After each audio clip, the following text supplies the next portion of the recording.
musibah, cobaan, ujian yang Allah Subhanahu wa taala turunkan di sebahagian wilayah dari negeri kita, terutama apa yang baru-baru ini terjadi di Kota Palu, Donggala dan sekitarnya.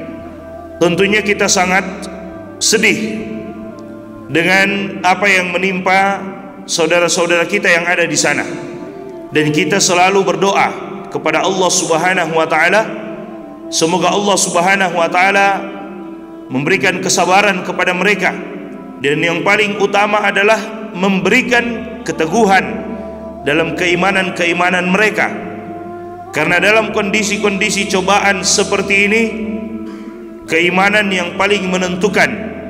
Jika keimanan tetap dijaga oleh Allah Subhanahu wa taala, maka cobaan seperti apapun yang datang itu tidak akan membuat mereka keluar dan berpaling dari Allah Subhanahu wa taala. Yang namanya musibah, yang namanya cobaan, ujian, itu pasti tetap akan datang kepada setiap orang yang beriman. Meskipun ujiannya berbeda-beda, tapi selama kita mengatakan diri kita telah beriman kepada Allah Subhanahu wa taala, yang namanya ujian tetap pasti akan datang dengan berbagai macam bentuknya. Allah Subhanahu wa taala berfirman, Alif Lam Mim, ahasiban nasu an yatraqu an yaqulu amanna wa hum la yuftanun, walaqad fatanna alladhina min qablihim fala ya'lamanna alladhina sadaqu wala ya'lamanna al-kadhibin. Kata Allah Subhanahu wa taala, Alif Lam Mim, apakah manusia itu mengira, menyangka mereka akan dibiarkan begitu saja mengatakan kami telah beriman, wa hum la yuftanun, dan mereka tidak diuji oleh Allah Subhanahu wa taala? Jadi setiap orang yang mengatakan bahwa dirinya beriman kepada Allah Subhanahu wa taala, pasti akan datang ujian kepada dia, dan terutama ujian tentang keimanannya. Apakah benar keimanannya kepada Allah Subhanahu wa taala ataukah tidak? Itu pasti akan datang dengan berbagai macam model dan bentuknya. Ada orang yang diuji dengan hartanya, dalam sekejap Allah Subhanahu wa taala hilangkan dan hanguskan, habiskan hartanya. Ada orang yang diuji dengan pangkat dan jabatannya. Ada orang yang diuji dengan keluarganya. Ada orang yang diuji dengan dirinya sendiri, dan berbagai macam ujian dari Allah Subhanahu wa taala. Dan pada hakikatnya kehidupan ini pun adalah merupakan ujian, dan kematian pun adalah merupakan ujian. Bukankah Allah Subhanahu wa taala telah mengatakan di dalam surat Al-Mulk, Allazi khalaqal mauta wal hayata liyabluwakum ayyukum ahsanu amala. Dialah Allah Subhanahu wa taala yang telah menciptakan kematian dan juga telah menciptakan kehidupan, yang tujuannya adalah liyabluwakum, untuk menguji setiap manusia, ayyukum ahsanu amala, siapa di antara manusia tersebut yang paling bagus amalannya kepada Allah Subhanahu wa taala. Jadi kehidupan dan kematian adalah merupakan bentuk ujian dari Allah Subhanahu wa taala. Bahkan dunia yang kita tempati sekarang, kata para ulama kita, dia adalah darul ibtila.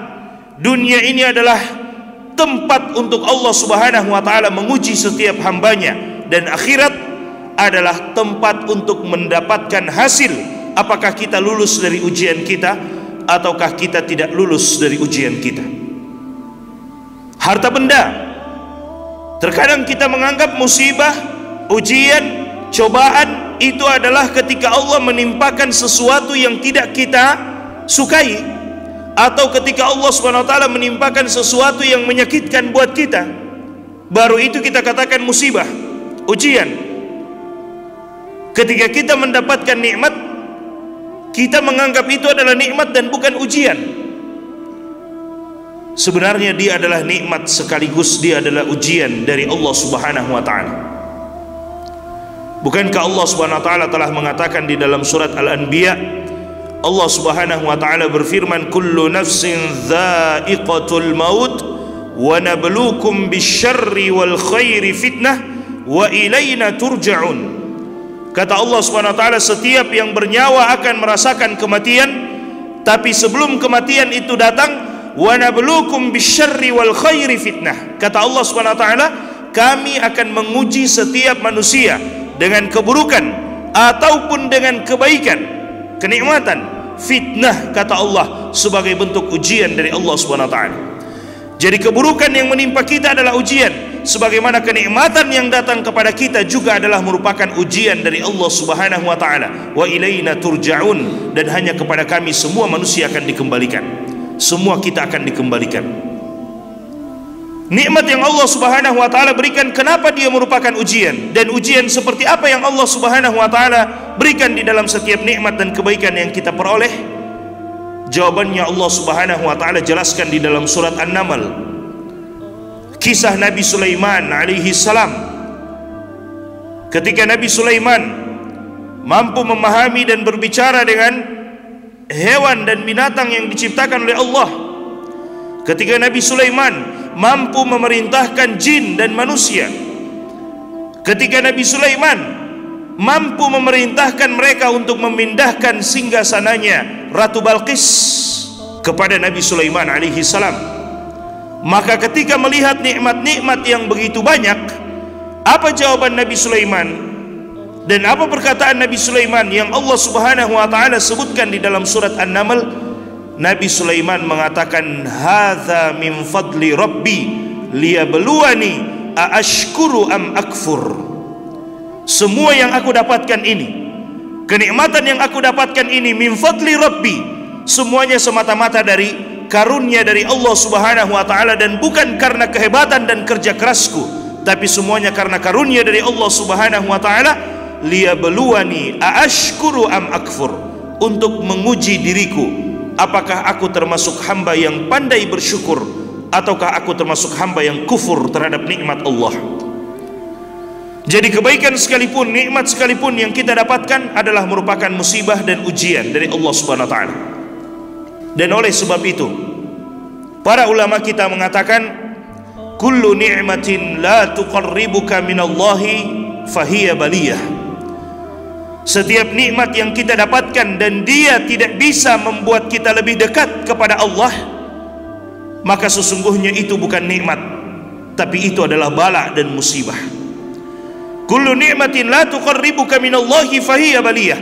Setiap nikmat apapun itu, setiap nikmat yang kita rasakan sekarang, dan nikmat itu tidak bisa membuat kita lebih dekat kepada Allah, sesungguhnya itu adalah bala dan musibah, bukanlah nikmat, tapi dia adalah nikmah.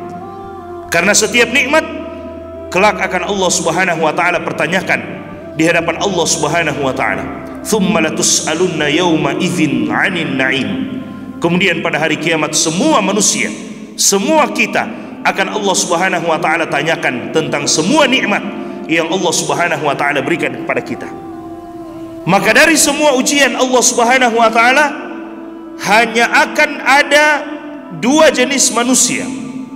Dari setiap ujian tersebut, orang yang keluar dari ujian dengan penuh kesabarannya mendapatkan kebaikan dari Allah, dan orang yang keluar dari ujian dan musibah dan hilang kesabarannya, bahkan wa na'udzubillahi min dzalik, semoga kaum muslimin dijaga dari ini dan kita pun dijaga dari ini, bahkan wa na'udzubillahi min dzalik, ada yang mungkin sampai mencela Allah Subhanahu wa taala dengan ujian tersebut, marah, murka kepada Allah Subhanahu wa taala, sehingga dia pun mendapatkan kemurkaan dari Allah Subhanahu wa taala.